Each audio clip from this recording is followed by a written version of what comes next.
Hello and welcome. Today's Thursday, and yes, it's time to talk about Peach Boy Riverside. And we on episode 9, by the way. Now, I'm trying to get my notepad out here because I did some notes on this episode. And like in a term way from episodes to re-episodes, bear with me on this one. I notice I'm wearing my Guilty Kiss because Guilty Kiss is my favorite unit in Love Life. Notice I got my shrine of Rico. But other than that, let's get right down to business with Peach Boy Riverside episode 9. Now, here's the thing. After last week's episode with some fighting involved, and, meaning Winnie the Witch, we kind of got, this episode right now, we got into a flashback with Mikoto, by the way. In this predicament, this is more like a Dororo. Now, I'm slowly watching Dororo, and it felt some Dororo vibes, I see it. I kind of felt it just watching it. Like I said, I didn't finish it. I'm on like episode 4 or 5. But still, it's slowly getting to that Dororo vibe just by looking at it. Now, like I said, and to be honest with you guys, I'll be honest. In Peach Boy Riverside defense, yes, it's a good. But here's what this is where we might make an argument here. Peach Boy Riverside is good. The downside to this show is just the damn chronological order concept. That's it. I'm okay with Peach Boy Riverside in terms of like where the storyline leads between humans and Oni humans. How, one trying to make peace with Onis and one trying to kill Onis. I get that. And I understand that. And I like the show because of the blood, the goreness of Peach Boy Riverside that it has. The downside to the entire Peach Boy Riverside concept is the chronological order. And fans who read the manga or what been watching the show has been taking notes, like myself, to put in the orders of what it is. So in episode 9 of Peach Boy Riverside, yeah, we're on 9. In episode 9, this is more like, I would say 5 or 6. Mainly because of how it looks from the backstab. Hold on. Let me see if I got this right. I could be wrong. Bear with me. Yeah, episode 9 in the backstep. So let's see how this works. So without further ado, let's get to this review of episode 9 of Peach Boy Riverside. Now, we finally get to understand Mikoto's backstory. From previous episodes after previous episode, jumping back and forth from every episode of Peach Boy Riverside, we have seen Mikoto crying, having little flashbacks. We've seen a lot of his little glimpse of flashbacks. In this case, we've got Mikoto's backstory. And I gotta say, I felt it. Oh my God. I legit felt it. And I'm gonna get to this. So basically, it went from a far, far, far, in a land far, far, far, far away. Back in the Edo era of Zombieland Saga era, that kind of era, there was an older couple. Raised a guy named Hiko. And Hiko gave him a sword and some food, and he's on a journey to search for his parents. While he searched for his parents, he stumbled upon the talking dog. And that's how Mikoto met the dog. See what I'm getting at? That's all makes sense. So, as he met Mikoto, Hiko met the dog, it went from this is what I like about this episode. I like where it went from a happy-go-lucky adventure of a guy looking for his parents to slaughtering dark. It was from happy to dark in an instant. That's how freaking great this was. Not a great episode, but it was happy to dark. It transitioned that. Great transition, by the way. So, as he's eating dumplings, he stumbled. There's this. The strong ass Oni was eating people, and he blocked that Oni with just one arm. All scared, scared. He literally just hit him, just sliced him. And then after that one kill from a giant Oni, everybody in the village was. And it spread like wildfire. It spreads. So whenever there's an Oni, he goes there. Whenever there's an Oni, he goes there. Whenever there's an Oni, he go there. And he been going at it. Slice, slice, slice, slice, slice, slice. Going in. He slicing everybody. He didn't care. Search for his parents was like off the grid. His search for his parents was off the grid, and he's like, okay, I'm just gonna kill every Oni that comes around. So if I see an Oni, I'm gonna kill it. And then one night, this nice Oni came in. He's like told Hiko to kill me. He's like, please kill me. I married a human. I fell in love with someone, and we have a child. Just please kill me. And he did it. But then the next day it got a little worse when they beat up a child. They beat up a child. You know, sometimes. Let me go back to this. Sometimes I get mad at certain characters or a certain group of people that beat up a person in anime or in real life. It just hurts. It sucks to see that. The first thing that comes to my mind just watching that scene, from that point, it was Magical Girl Sight. And who remembers Magical Girl Sight? I did. Remember that girl Aya with the long black hair? She gets bullied every freaking day. Not only from school, but also at home by her brother. And just the sadness, just seeing her going through so much. That hurts me. Another thing is, I'm looking at it from a Naruto standpoint. Because remember, Naruto's my religion. I have every volume. Naruto's my religion.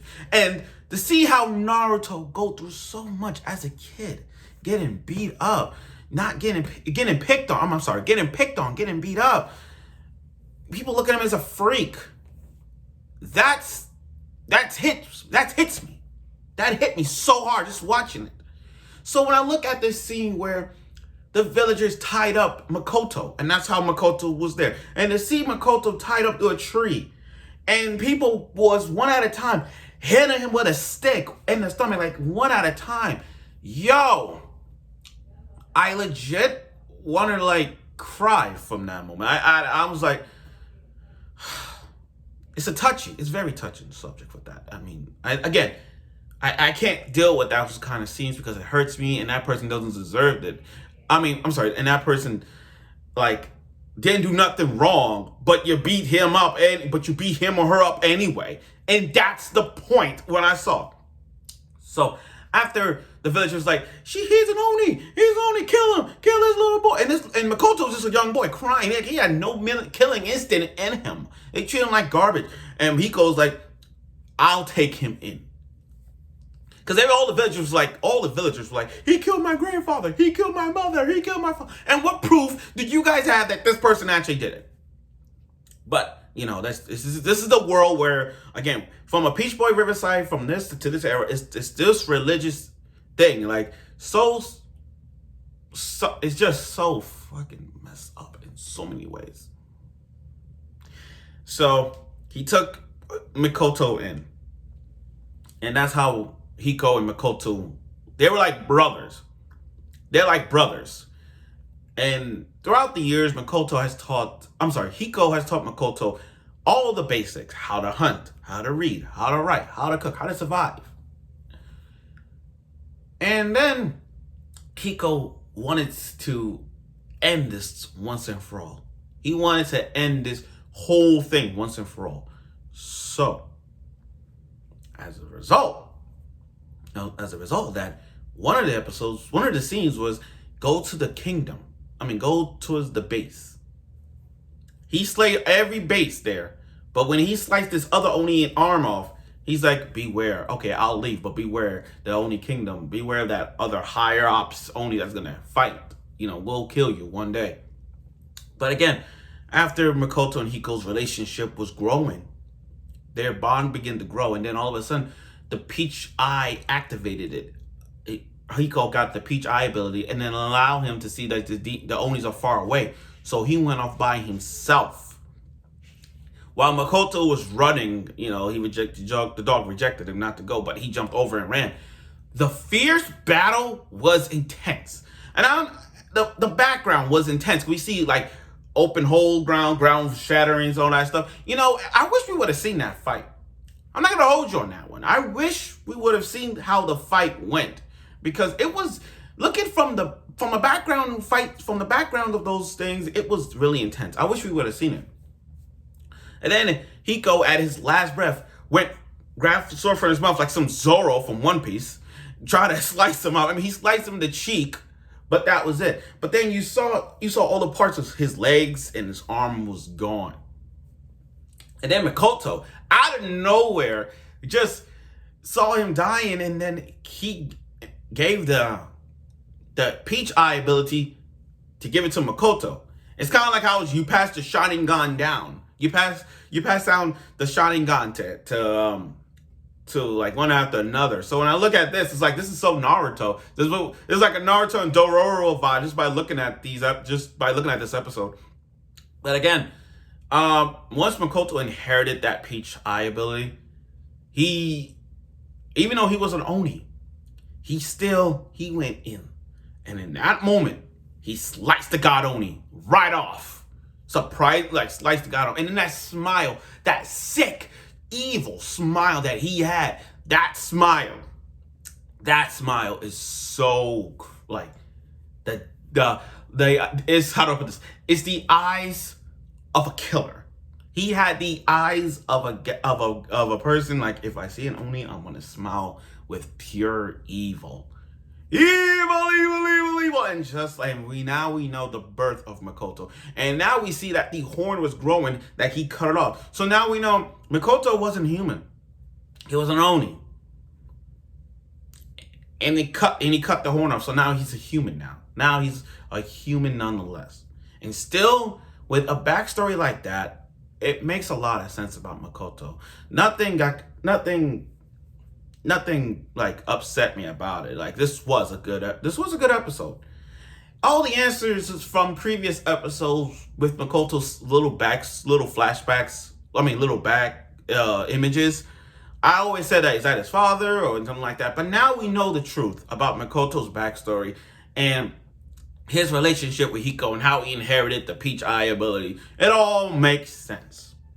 Now, like I said, this was episode 9. So, after looking at this, I think this is more like an episode 6. I think this is episode 6 because, the way I say this is episode 6 is because when Mikoto, how do I put this? Yeah, when Mikoto met the Oni, the blonde hair nun, and he just reminiscing on how it was back then, you know, it kind of like, you know what? This is a good backstory. This is somewhat of like, this led to Mikoto's past. And now we get to see, and now we got this. Now we got the story as to what Mikoto is.